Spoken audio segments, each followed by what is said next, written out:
Assalamualaikum warahmatullahi wabarakatuh.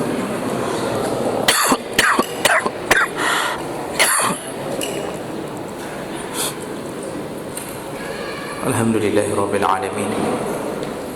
Wa bihi nasta'in ala umuri dunya waddin. Asyhadu an la ilaha illallah wahdahu la syarika lah wa asyhadu anna Muhammadan abduhu wa rasuluhul karim. Allahumma salli wa sallim ala nabiyyina al-Mustafa Muhammadin wa ala alihi wa ashabihi ajma'in. Amma ba'd.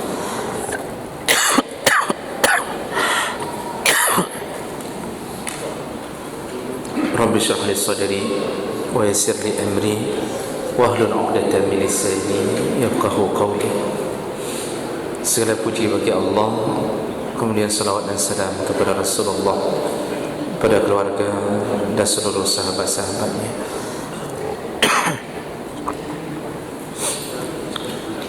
Bapak Ibu yang Allah muliakan, insyaAllah terakhir kita sudah membahas tentang surat Al-Qasas, dan sambungannya adalah Al-Ankabut dan Ar-Rum. Saya tidak menemukan penjelasan tentang fadilah tertentu dari surat Al-Ankabut dan surat Ar-Rum. Jadi kita masuk ke dalam pembahasan fadilah surat Al-Luqman. Baik, surat Luqman ini adalah surah yang ke-31 di dalam Al-Quran. Dia mempunyai 34 ayat dan termasuk golongan surat Makkiyah. Disebut dengan surat Luqman karena inti cerita ada pada kisah Luqman Al-Hakim yang senantiasa menasihati anaknya. Allah Subhanahu wa taala memuliakan Luqman dengan kebijaksanaannya. Al-Hakim itu gelarnya, yaitu orang yang bijaksana. Jadi Allah menganugerahkan Luqman dengan kebijaksanaan, dan itu bahagian daripada sifat Allah yang mungkin setitik atau setetes diberikan kepada Luqman. Nah, Luqman ini dalam pandangan jumhur ulama, dalam tafsir baik Ibnu Katsir maupun tafsir-tafsir yang lain, disebutkan pandangan jumhur ulama, Luqman bukanlah seorang nabi, tapi seorang hamba Allah yang saleh, yang Allah berikan kelebihan al-hikmah. Allah berikan kelebihan, diberikan hikmah kepada Luqman. Abu Qatadah berkata bahawa Imam Al-Qatadah mengatakan dia bukanlah seorang nabi dan dia tidak diberi wahyu oleh Allah. Imam Mujahid berkata Luqman adalah seorang laki-laki yang saleh tapi bukan seorang nabi. Nah, jadi jumhur ulama mengatakan Luqman bukan nabi, hanya hamba yang saleh. Lalu dalam tafsir juga para ulama berbeza pendapat tentang profesi Luqman Al-Hakim. Sa'id bin Musayyib mengatakan Luqman adalah seorang penjahit. Ibnu Zaid mengatakan Luqman adalah seorang penggembala. Khalid Ar-Rabi' mengatakan Luqman adalah seorang tukang kayu. Nah, ini bisa dilihat di dalam beberapa kitab tentang Luqman Al-Hakim. Tidak ada yang tahu pasti apa pekerjaan Luqman. Dalam tafsir kemudian juga disebutkan bahawa Ibnu Abbas mengatakan bahawa Luqman adalah seorang budak dari negeri Habasyah, Ethiopia. Sa'id bin Musayyib mengatakan Luqman itu berkulit hitam dari negeri Sudan. Ciri-ciri Luqman, kata Sa'id, yang dikutip dalam tafsir, bibirnya tebal, kulitnya hitam, kakinya pecah-pecah, dan dia hidup di kalangan Bani Israel. Jadi Bapak Ibu yang dimuliakan Allah, keterangan-keterangan tentang Luqman fisiknya adalah fisik orang biasa. Yang membuat Allah cantumkan namanya dalam Al-Quran adalah kebijaksanaannya. Dan ini menjadi pelajaran pertama bagi kita bahawa Allah Subhanahu wa taala dalam surat Al-Hujurat ayat 13 mengatakan, inna akramakum indallahi atqakum. Sesungguhnya yang paling mulia di antara kalian adalah yang paling takwa.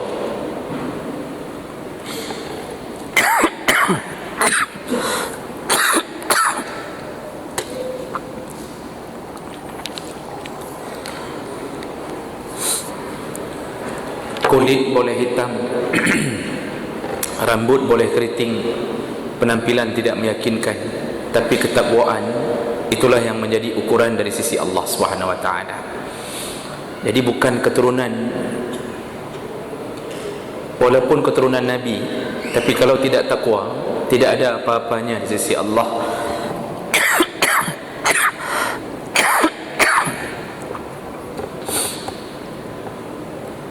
Al-Auza'i rahimahullah, atau lebih dikenal dengan Imam Al-Auza'i,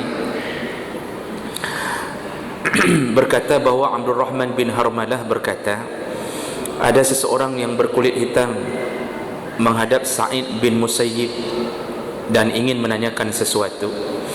Dan ketika itu Sa'id berkata kepada laki-laki yang berkulit hitam tadi, apa katanya? La tahzan min ajli annaka aswad. Jangan sedih wahai saudaraku karena engkau berkulit hitam.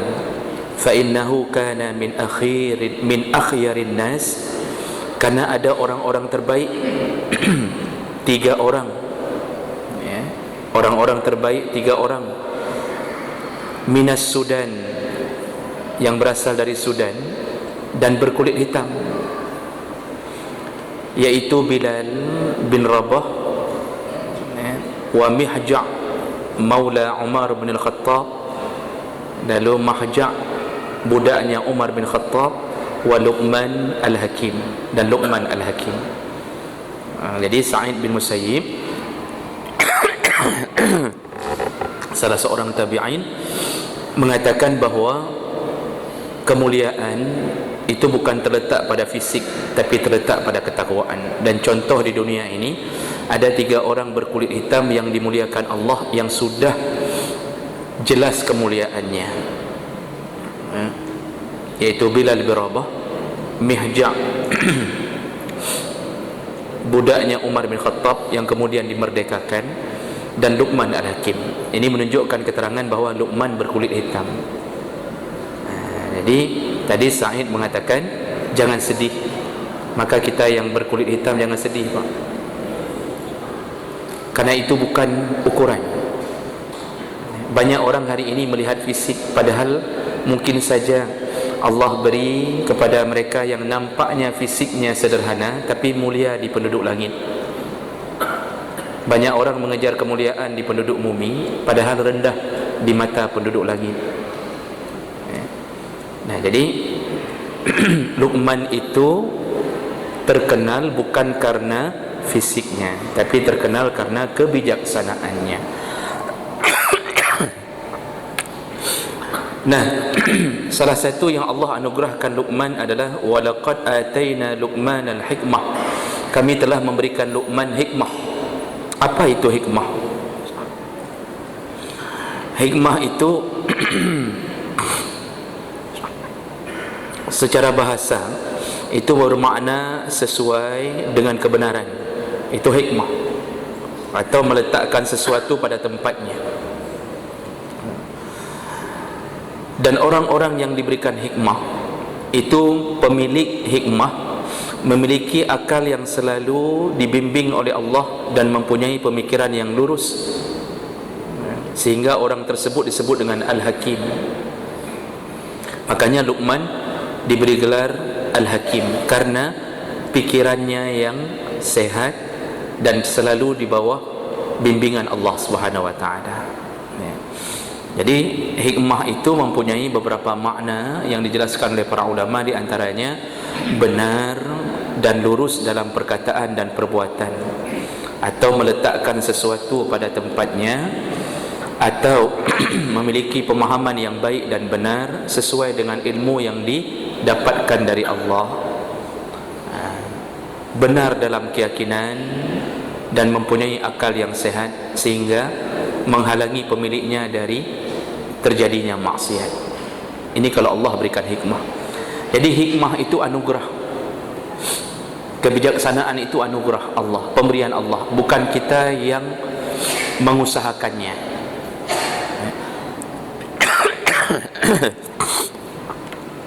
Dalam Al-Quran Allah Subhanahu wa taala menyebutkan yuktil hikmata man yasha wa may yuktal hikmata faqad utiya khairan katsira. Allah bisa berikan hikmah kepada siapapun, dan siapa yang Allah berikan hikmah, maka sungguh dia telah mendapatkan kebaikan yang banyak dari Allah. Jadi ini mauhub. Hikmah ini mauhub, bukan maksub. Mauhub artinya dihibahkan Allah kepada siapa yang Allah suka. Jadi bukan maksub, bukan kita mengusahakan. Jadi bukan dengan mendapatkan gelar S3 kita lalu dapat hikmah, tidak. Banyak yang S3 tidak punya hikmah. Ada orang yang pendidikannya tinggi tapi di rumahnya tetap bingkeng. Bingkeng itu temannya bingkung. Padahal sudah gelar tinggi, tapi sama isteri tidak sayang, sama anak tidak dekat. Padahal tinggi gelar. Jadi hikmah itu tidak bisa diusahakan, tapi diberi oleh Allah. Dan cara mendapatkannya otomatis dengan memancing ridha Allah. Jadi dekat dulu dengan Allah baru Allah beri. Dekat dulu dengan Allah baru Allah beri. Sama seperti karamah. Karamah itu dihibahkan Allah, bukan diusahakan. Jadi kalau ada orang yang mengulang-ulang kalimat yang sama untuk mendapatkan karamah, malah dia bisa masuk ke dalam jurang-jurang kesyirikan. Jadi misal kita diajarkan mengurang-urang kalimat ya latif ya latif ya latif, atau ratib tertentu untuk mendapat karamah.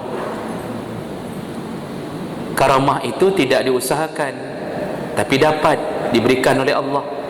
Makanya karamah kalau diusahakan itu bahkan bisa terjerumus ke dalam dunia sihir. Karena sihir itu memancing kekuatan dari syaitan dengan mengusahakannya. Begitu juga dengan hikmah. Beruntunglah orang-orang yang mendapatkan hikmah. Allah Subhanahu wa taala mencatat dalam Al-Quran Nabi Daud Allah berikan hikmah. Nabi Isa Allah berikan hikmah kepada Nabi Daud. Dalam surah Sad ayat 20 Allah katakan wasyadadna mulkahu wa atainahu al-hikmah wa fasl al-khitab.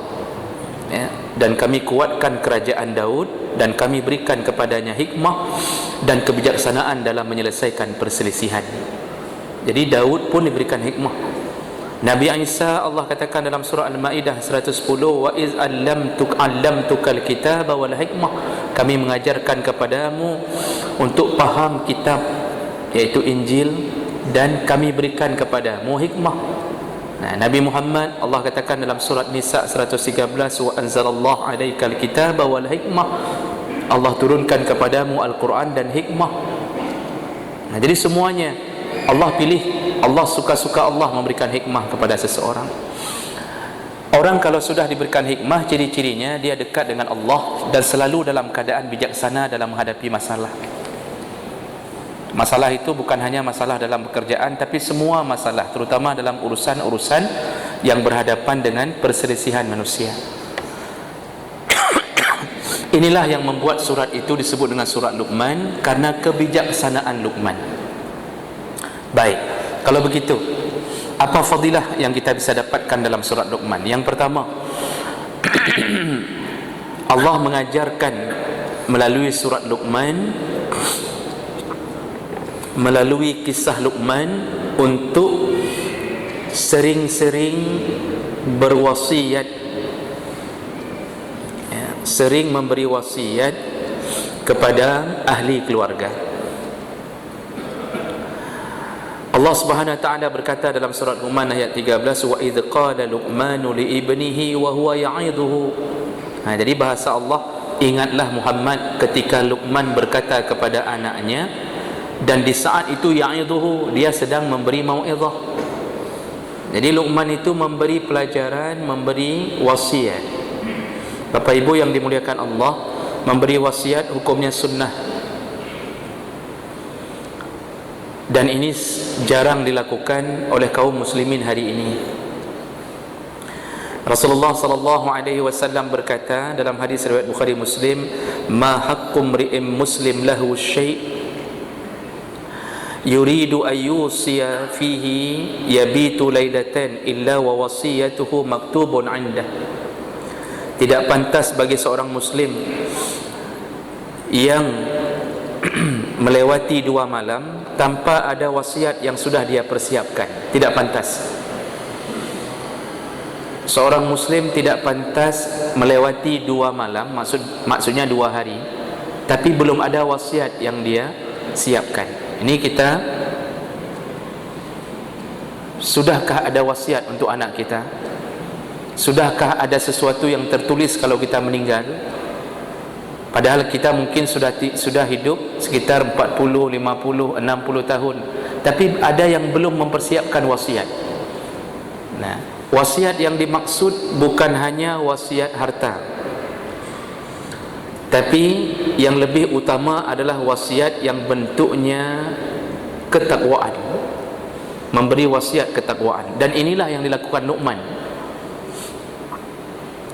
Bapak Ibu yang dimuliakan Allah Subhanahu wa taala, Ibnu Umar radhiyallahu anhu begitu mendengarkan Nabi mengatakan, jangan sampai lewat 2 malam engkau belum ada wasiat kepada keluargamu. Apa kata Ibnu Umar dalam hadis itu? Marartu ala lailatin munzu sami'tu Rasulullah sallallahu alaihi wasallam qala zalika illa wa indi wasiyati. Semenjak aku mendengar dari Rasulullah, jangan sampai kita hidup 2 hari tapi belum ada wasiat, maka semenjak itu aku selalu mempersiapkan wasiatku untuk keluargaku. Nah, wasiat itu ada 2 perkara. Ada yang wasiat harta, ada yang wasiat ketakwaan. Wasiat ketakwaan itu lebih utama daripada wasiat harta. Tapi kita lebih cenderung memilih wasiat harta. Jadi cenderung kita waktu kita berkumpul dengan anak-anak kita, kita mengatakan, ini kalau ayah meninggal, tolong tanah yang di tempat fulan itu nanti dijual, lalu kalian bagi bersama. Ada sumur di belakang, sumur bor, kalian tutup, kemudian kalian jual. Ada uang sekian, ada bisnis ayah sekian. Kita mewasiatkan harta. Padahal harta tanpa diwasiatkan pun otomatis akan dialihkan kepada ahli waris melalui warisan. Jadi Allah sudah siapkan perhitungan untuk ahli waris. Kalaupun kita mau berwasiat di luar warisan, itu hanya diberikan izin 1/3, tidak boleh lebih. Sa'ad bin Abi Waqqas ketika sakit keras dikunjungi oleh Rasulullah. Lalu Sa'ad bin Abi Waqqas bertanya kepada Rasulullah, ya Rasulullah, bolehkah aku cuma punya 1 orang anak perempuan, bolehkah aku berwasiat seluruh hartaku kepada orang lain? Kata Rasulullah, jangan. Lalu kata Sa'ad, kalau begitu setengahnya ya Rasulullah. Jangan. Kata Rasulullah, kalau begitu 1/3-nya ya Rasulullah. Di situ baru Rasulullah mengatakan, boleh. Wasulus kasir, 1/3 pun masih banyak. Jadi boleh 1/3 mewasiatkan harta kepada selain ahli waris, itu pun sudah banyak. Jadi kalau kita punya harta 1 M, jangan wasiatkan untuk orang melebihi 1/3, karena meninggalkan ke ahli waris lebih utama daripada membuat ahli waris menjadi orang miskin dengan meninggalnya kita. Jadi kalau 1M 333,3333 juta itu boleh diberikan ke orang, mau kasih ke panti asuhan, mau ini mau itu boleh. Tapi itu pun sudah banyak kata Rasulullah. Maksudnya apa? Kalau bisa di bawah itu. Dan ini orang yang paling banyak hari ini bergerak memberi wasiat di dunia harta. Padahal Luqman diangkat oleh Allah namanya dalam Al-Quran bukan karena wasiat harta, tapi karena wasiat ketakwaan. Jadi yang lebih penting Bapak Ibu maka Allah, surat Luqman itu mengajarkan kita hendaknya berwasiat. Tapi berwasiatlah seperti Luqman. Bagaimana wasiat Luqman? Kebaikan. Makanya kita ini kalau masalah harta cukup sekali saja, tulis saja di atas kertas, kasih ke tangan istri, istri pun berwasiat, kasih ke tangan suami. Jadi nanti wasiat itu dibuka atau dibacakan ketika sudah meninggal. Itu penting. Jadi supaya anak tidak kacau. Itu kalau harta. Tapi yang lebih penting berwasiat kebaikan. Jadi kalau bisa Bapak Ibu maka Allah, dari sekarang kita sudah ada wasiat yang kita tinggalkan, isinya buat poin-poin yang bentuknya agar anak taat kepada Allah dalam segala hal. Jadi contoh, kalau ayah meninggal, itu contoh isi surat wasiat. Kalau ayah meninggal, maka kepada anak-anakku, ini contoh, tolong lakukan wasiat ayah. 1, jangan tinggalkan salat.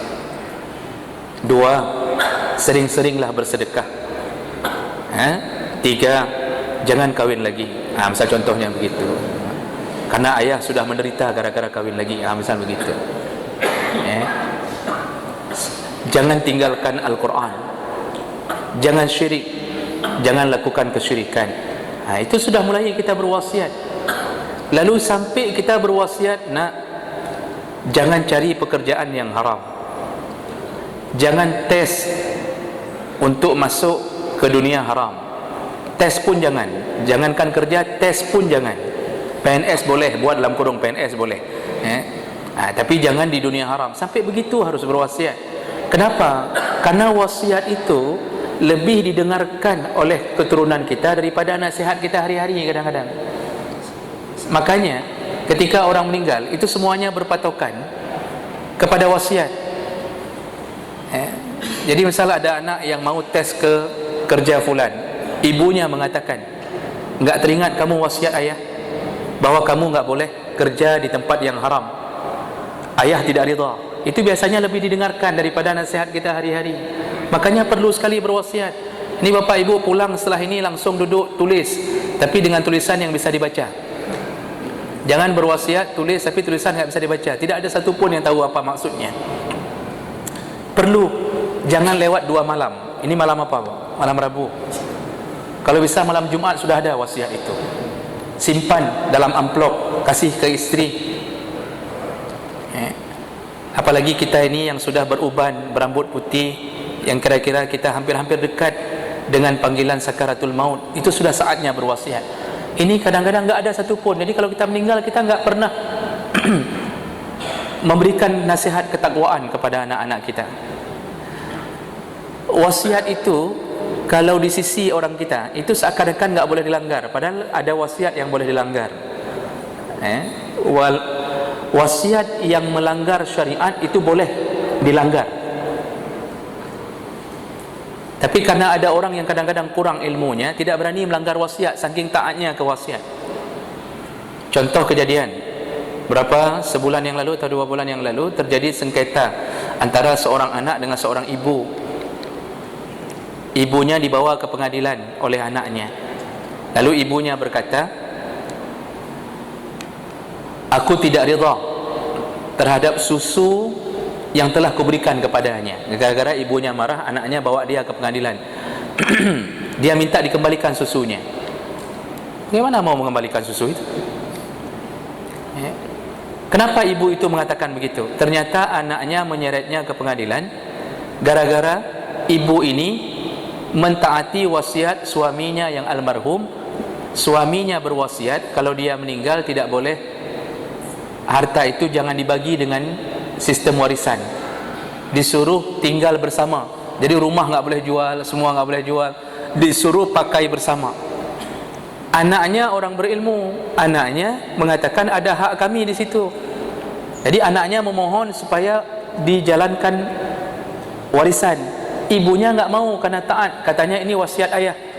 Disinilah ibu ini tidak berilmu. Jadi seakan-akan cerita itu anaknya durhaka, padahal ibu ini yang durhaka pada anak dengan menahan-nahan harta yang seharusnya menjadi hak anak.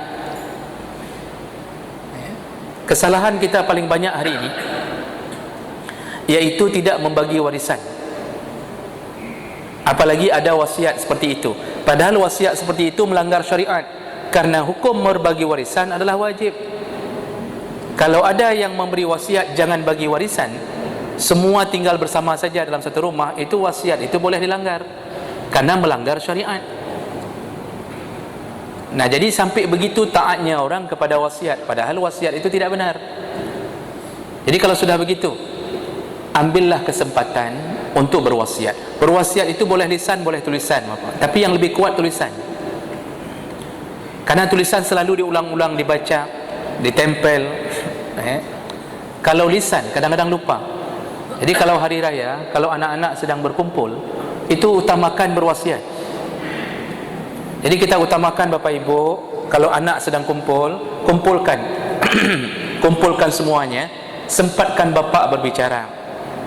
Ini bapak nggak tahu kapan meninggal.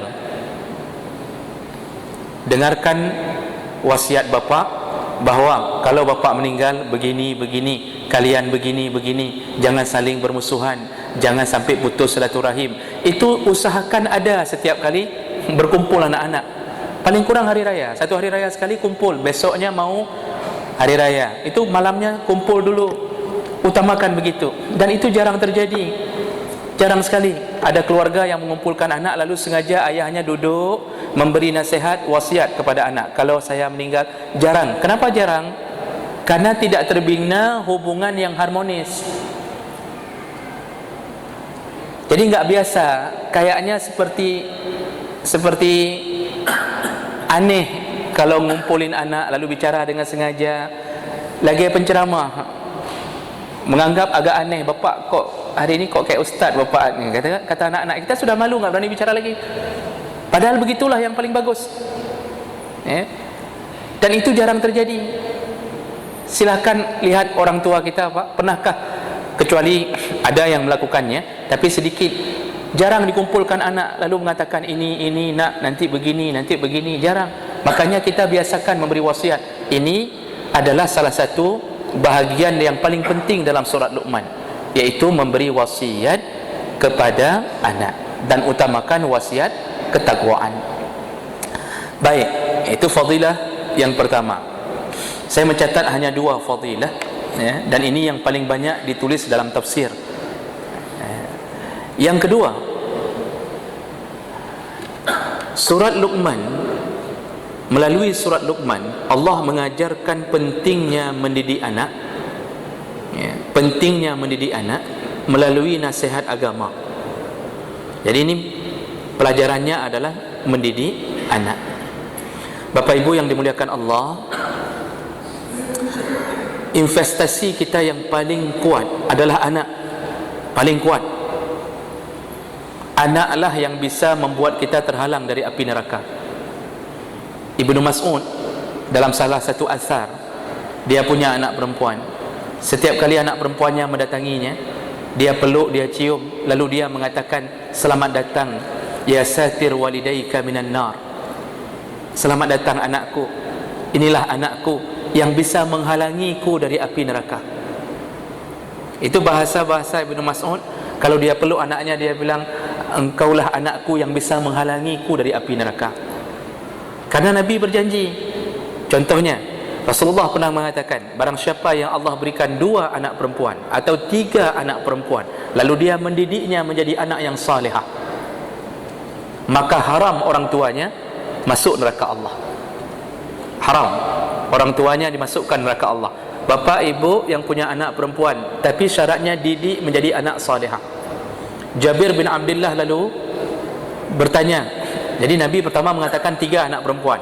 Jabir bertanya kepada Rasulullah, bagaimana kami yang cuma dikasih 2 anak perempuan? Kata Rasulullah, walaupun 2 sama. Lalu Jabir berhenti, tidak berani tanya lagi, padahal dia ingin bertanya bagaimana kami yang diberikan cuma 1 anak perempuan. Di ujung hadis Jabir berkata, seandainya ku tanya itu, pasti jawaban Nabi sama. Pasti jawaban Nabi sama. Artinya 1 anak perempuan pun kalau bisa kita buat salihah, maka dia menjadi penghalang kita dari api neraka. Jadi bagaimana kita yang tak punya anak perempuan? Harus faham dulu kenapa bicaranya masalah anak perempuan. Karena dulu orang jahiliyah sangat menghina anak perempuan. Maka yang dimuliakan, diangkat-angkat anak perempuan. Bukan bermakna anak laki-laki tidak bisa jadi penghalang api neraka. Semua anak bisa, cuma perempuan diangkat oleh Nabi karena orang jahiliyah benci sekali kepada anak perempuan. Kita ini kebanggaan. Yang laki-laki memang dari dulu, dari jahiliyah sudah dibangga-banggakan. Makanya anak itu penghalang. Dalam salah satu hadis riwayat Bukhari Muslim, ada orang tua diangkat derajatnya di hari kiamat sampai dinampakkan surga, naik lagi, disuruh pilih surga, naik lagi. Lalu orang tua ini bingung, lalu bertanya kepada Allah, anna li hadza, kenapa engkau memuliakanku begini ya Allah, padahal aku bukan termasuk golongan orang yang terlalu soleh. Begitulah maksudnya, kenapa engkau memuliakanku begini? Apa jawaban Allah? Bi istighfar hadza bi istighfari waladika laka, ini akibat istighfarnya anakmu kepadamu. Jadi anak itu bisa membuat kita masuk surga, bisa menghalangi kita dalam neraka. Makanya inti daripada surat Luqman adalah Luqman dibangga-banggakan oleh Allah karena nasihatnya yang tidak pernah putus kepada anak-anaknya. Ada 6 nasihat yang ditulis Allah yang selalu diucapkan Luqman kepada anaknya. Nasihat yang pertama yaitu Luqman meminta kepada anaknya untuk menjauhi kesyirikan. Dan ini bisa dilihat dalam surat Luqman ayat 13. Allah mengatakan, wa iz qala Luqman li ibnihi wa huwa ya'idhuhu ya bunayya la tusyrik billah inna syirka la zulmun azim. Ketika Luqman berkata kepada anaknya, wahai anakku. Jadi panggilan Luqman ya bunayya, dalam bahasa Arab memanggil ya bani dengan ya bunayya berbeda maksud. Kalau ya bani levelnya biasa, artinya panggilan biasa, panggilan nak sini dulu, nak sini. Itu ya bani. Tapi kalau sudah memakai bunayya, itu menunjukkan level kasih sayangnya berbeda. Jadi panggilannya hai anak mertua, wahai anakku yang tercinta, itu bunayya. Itu bunayya. Luqman memanggil anak saja sudah dengan panggilan lembut. Nabi Nuh panggil anak, ya bunayya irkam ma'ana, wahai anakku naiklah ke perahu ini. Semua Nabi memanggil anak dengan panggilan lembut. Panggilan lembut ini adalah jembatan menuju nasihat yang paling efektif, Pak. Jadi kalau mau anak mendengarkan nasihat kita, panggil dulu dengan panggilan yang lembut-lembut. Nek, ayah nek mertua, sini dulu, bapak mau bilang sesuatu, ayah mau bilang sesuatu, sini dulu, dengarin ayah. Itu anak langsung seperti listrik, kena sentuh. Dia merasa taat ke orang tuanya. Tapi kalau kita panggilannya kasar, itu membuat anak apa? Dari awal sudah tidak mau dengar, hanya rasa takut membuat dia mendekat. Jadi mudah-mudahan ada orang tua panggilan memang kasar, cik kasar ke. Dari lahir sudah kasar, dibalut dengan kain kasar waktu lahir, makanya kasar. Itu ada yang manggil anak dengan panggilan kadang-kadang kena balik bagah kajak aku tanpa ketiga. Itu model begitu Pak nasihat. Mana mau anak-anak mendengarkannya? Anak itu dicium, dipeluk. Cium itu sunnah. Cium anak sunnah. Makanya ketika Rasulullah sedang duduk dengan sahabat, dalam salah satu hadis, ada sahabat tidak tahu kehadiran Rasulullah di kelompok itu. Dia mengatakan, aku punya indi asyratu aulad, aku punya 10 orang anak, tidak pernah ku cium satu pun. Apa kalian cerita cium-cium anak? Jadi dia bangga enggak pernah cium anak, merasa bahwa cium anak itu adalah bahagian kayak seperti drama begitu. Jadi dia merasa kayak orang lemah, kayak orang manja-manja kalau cium anak. Lalu dia mengatakan, aku punya 10 orang anak, enggak pernah aku cium satu orang pun. Apa ini cium-cium anak? Nah, dia baru tahu ada Rasulullah di situ. Langsung Rasulullah menyambut kalimat itu dengan mengatakan, man la yarham la yurham. Barang siapa tidak sayang anak, tidak akan disayang oleh anak. Jadi waktu kecil Pak, itu sering-sering dicium. Makanya waktu sudah besar, kita terbiasa menasihati anak. Kumpul, semua anak dengar, menangis ketika dengar nasihat ayah. Itu akibat ayah yang lembut. Jadi Luqman ini lembut orangnya, ketahuan dari panggilannya. Apa nasihat Luqman pertama kepada anaknya? La tusyrik billah, janganlah engkau syirik kepada Allah. Inna syirka la zulmun azim, karena syirik itu adalah kezaliman yang paling besar. Maksud kezaliman, menzalimi diri sendiri yang paling besar adalah dengan kesyirikan. Jadi itu sebenarnya akidah dulu yang kita ajarkan kepada anak. Bapak Ibu yang dimuliakan Allah, dari kecil akidah itu sudah harus diajarkan tentang keberadaan Allah, tentang wujudnya Allah, tentang adanya surga, adanya neraka. Itu sering-sering cerita, sering-sering cerita, agar anak mati pun tetap taat kepada Allah Subhanahu wa taala. Baik, sepertinya sudah terdengar azan dari luar sana. Baik, kita sambung nanti satu pertemuan lagi tentang bagaimana fadilah Luqman memberi nasihat kepada anak-anaknya, insya-Allah di pertemuan yang akan datang. Semoga yang berhadir Allah telah catatkan pahala untuknya, Allah kirimkan keberkahan pada keluarganya, dan semoga Allah kumpulkan kita kembali di dalam surganya. Amin ya rabbal alamin. Subhanakallahumma wa bihamdik, asyhadu an la ilaha illa anta, astaghfiruka wa atubu ilaik. Wassalamu alaikum warahmatullahi wabarakatuh.